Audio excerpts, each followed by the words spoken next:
거기 너 있었는가 그때에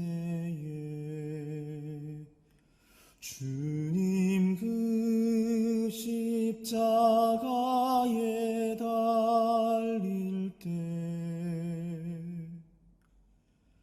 때로 그 일로 나는 떨려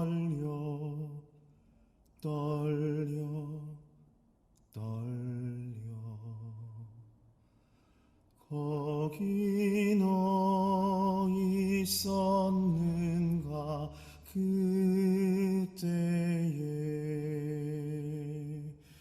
거기 너 있었는가 그때에 주님 그 나무 위에 달릴 때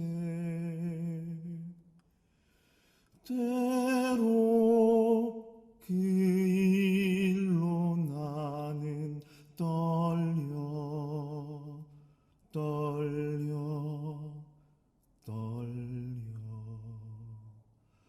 거기 너 있었는가 그때에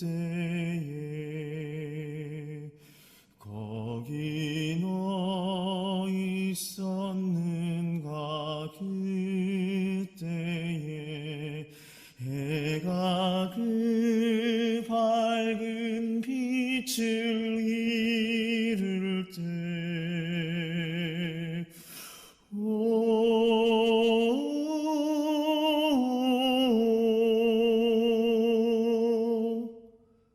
때로 그 일로 나는 떨려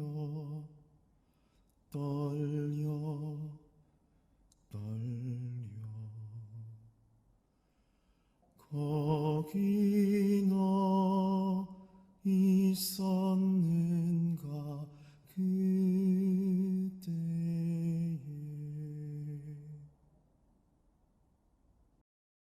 4월 9일 목요일 고난주간 새벽 우리에게 주신 하나님의 말씀은 마가복음 15장 1절에서 5절까지의 말씀입니다. 누구의 길을 따를 것인가 라는 제목으로 하나님의 은혜를 같이 나누겠습니다. 예수님은 산헤드린 공회에서 신문을 받은 후에 형식적인 재판을 받고 사형 판결권이 있는 로마 총독 빌라도에게 보내집니다. 대부분의 사람들이 잠들어 있는 새벽 시간이었기 때문에 대제사장들에게 사주를 받은 무리들만이 모여들어서 예수님을 십자가에 못 박으라고 주장하게 됩니다. 오늘 본문에는 다양한 인간 군상들이 나옵니다. 저마다 자신의 생각이 있고 자기 인생의 목표가 있습니다. 각자 자신이 옳다고 생각하는 일에 최선을 다합니다. 그 중에서 가장 소극적으로 보이는 사람은 예수 그리스도이십니다. 오늘 여러 인물들 중에서 우리가 과연 배우고 따라가야 할 롤모델이 누구인지를 정직하게 생각해 보기 바랍니다. 먼저는 종교 지도자들입니다. 예수님을 죽이기 위해서 불법적으로 모였던 대제사장과 산헤드린 공회원들은 새벽에 산헤드린 공회를 정식으로 엽니다. 물론 예수님을 이미 정죄하고 죽이기로 계획을 한 후에 형식적인 절차를 밟는 것입니다. 그리고 예수님을 로마 총독 빌라도에게 데려갑니다. 그 당시는 로마의 식민 통치 중이었기 때문에 산헤드린 공회에서는 사형 여부를 결정할 수가 없습니다. 빌라도 총독에게 예수님에 대한 사형 판결을 받기 위해 새벽에 데리고 가는 것이죠. 예수님이 스스로를 그리스도로 인정했다는 것은 종교적인 문제입니다. 하지만 로마 통치 시대에도 유대인들의 종교의 자유는 인정해주고 있었습니다. 종교적인 문제를 가지고 빌라도 총독이 예수님에게 굳이 사형을 언도할 이유가 없는 것입니다. 예수님 당시에 이미 자칭 그리스도가 여러 명 되었습니다. 빌라도는 단순한 종교적 시비거리이고 대제사장들의 무리한 요구를 한 것을 알기에 쉽게 예수님에게 사형을 언도하기는 어려운 상황이었습니다. 대제사장들은 교묘하게 예수님을 종교적인 죄보다 정치적인 반란 혐의로 빌라도에게 고발합니다. 로마가 인정하지 않은 정치적인 유대인의 왕으로서 반역을 꾀했다는 것입니다. 그리고 그들의 주장에 힘을 보태기 위해서 새벽에 여러 사람들을 매수해서 불렀습니다. 비공개로 새벽에 갑자기 진행되는 이러한 정치 재판에 일반 백성들이 모여들 수 있는 상황이 아닙니다. 그만큼 대제사장과 종교 지도자들은 예수님을 제거하려는 목표가 확실했고 치밀했습니다. 지금 이런 종교 지도자들의 모습을 함께 보겠습니다. 그들은 사회적으로 성공한 사람들입니다. 종교적으로 존경받는 인물들입니다. 주변의 사람들과 자녀들에게서 존중받는 인물들이면서 동시에 정치적으로도 밝은 사람들입니다. 자신들이 할 수 없는 일을 로마 총독 빌라도를 통해서 이루고자 하는 것입니다.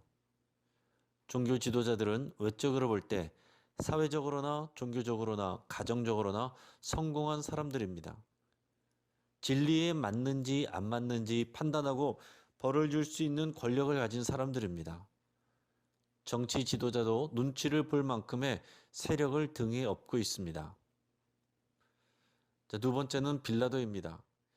빌라도는 주후 26년에서 36년까지 유대를 통치한 인물입니다. 한 나라를 통치할 정도의 관직에 오르기 위해서 그가 얼마나 많은 노력을 했겠습니까? 일반적으로 얘기해서 그는 사회적으로 성공한 사람입니다. 권력을 가지고 있고 많은 사람들이 그를 무수하며 눈치를 봅니다. 그는 판단력도 빠른 사람입니다. 그는 몇 가지 질문만으로 예수님에게 죄가 없음을 간파하였습니다. 예수님에게 네가 유대인의 왕이냐라고 물었고 이것은 핵심적인 질문입니다. 이 질문에 예수님이 대답을 하면 반역죄로 처리할 수 있습니다.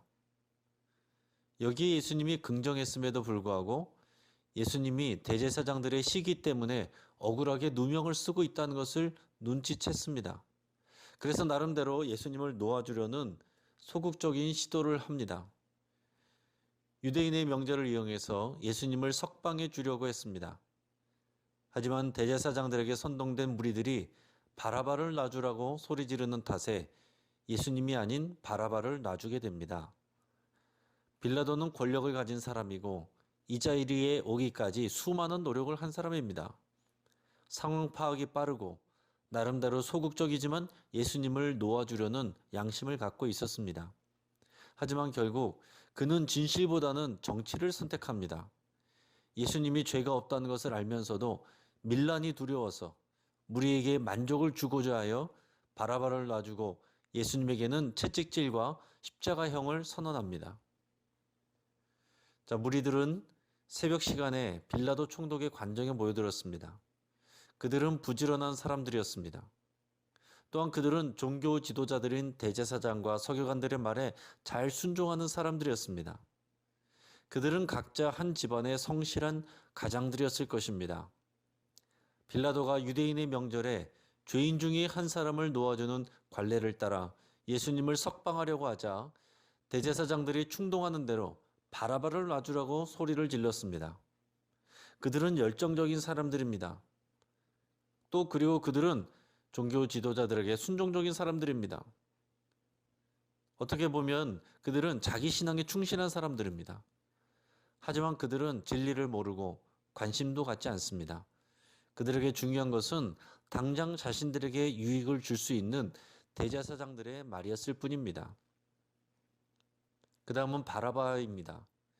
그는 자기 나라의 독립을 위해서 무력으로 반란을 일으킨 사람입니다.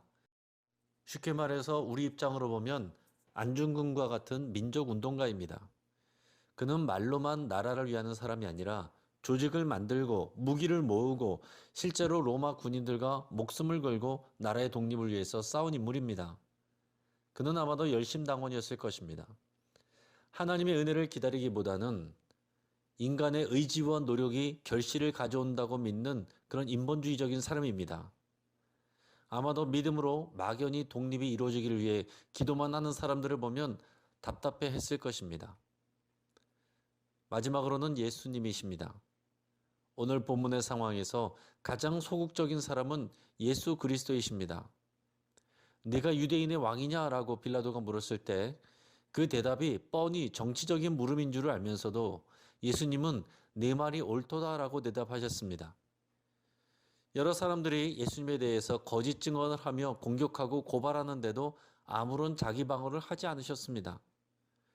빌라도는 이런 예수님을 이상하게 여겼습니다. 객관적으로 볼 때 예수님은 지금 이상한 행동을 하고 계신 것입니다. 순수하지만 미련한 행동을 하고 계신 것입니다. 현실 감각이 전혀 없어 보입니다. 예수님을 메시아라고 환호하던 무리들 중에서도 이런 예수님의 무기력해 보이는 모습에 실망한 사람들이 있었습니다. 예수님은 대중의 인기를 관리하지 못하는 분이었습니다. 이제 오늘 설교를 요약하겠습니다. 오늘 본문에 나오는 여러 인물들은 각자 자기의 방식대로 자기의 삶에 충실한 사람들입니다. 우리들 자신과 주변의 인물들의 모습일 수 있습니다. 자신이 옳다고 생각하는 일을 위해 최선을 다해서 사는 삶입니다. 현실에서 자신에게 무엇이 유익이 되는지를 판단하고 거기에 집중할 줄 아는 사람입니다. 하지만 그런 삶이 모두 옳은 것은 아니라는 것을 우리는 기억해야 합니다. 반면에 예수님의 모습은 가장 비현실적이고 무능력해 보입니다. 자기를 변호할 줄도 모르고 상황 파악을 하지도 못하는 것처럼 보입니다. 가장 무력해 보이고 소극적으로 보입니다. 공격하면 공격당하고 욕하면 욕을 먹고 남이 하고자 하는 대로 이끌려가는 모습입니다. 하지만 실제적으로는 예수님의 침묵이 가장 적극성을 가지고 있습니다. 하나님의 뜻을 위해 자신의 모든 권리와 판단을 스스로 포기하는 용기입니다. 자기의 생명과 권리를 희생하는 순결함입니다. 예수님은 최선이 아니라 최고의 가치를 선택하신 것입니다. 오늘 우리는 누구의 삶을 따라갈 것인가? 여기에 스스로 질문하고 대답할 수 있기를 바랍니다. 오늘 말씀을 붙잡고 함께 기도하겠습니다. 최선을 다하는 삶보다 최고의 삶을 추구하기로 결단합시다. 최선의 삶은 내 판단과 유익을 위해 달려가는 삶이라면 최고의 삶은 하나님의 뜻에 순종하는 삶입니다. 말로 다른 사람들을 이기는 삶보다 하나님의 뜻을 따라 스스로 순종하고 희생하는 삶을 살기로 같이 기도하겠습니다.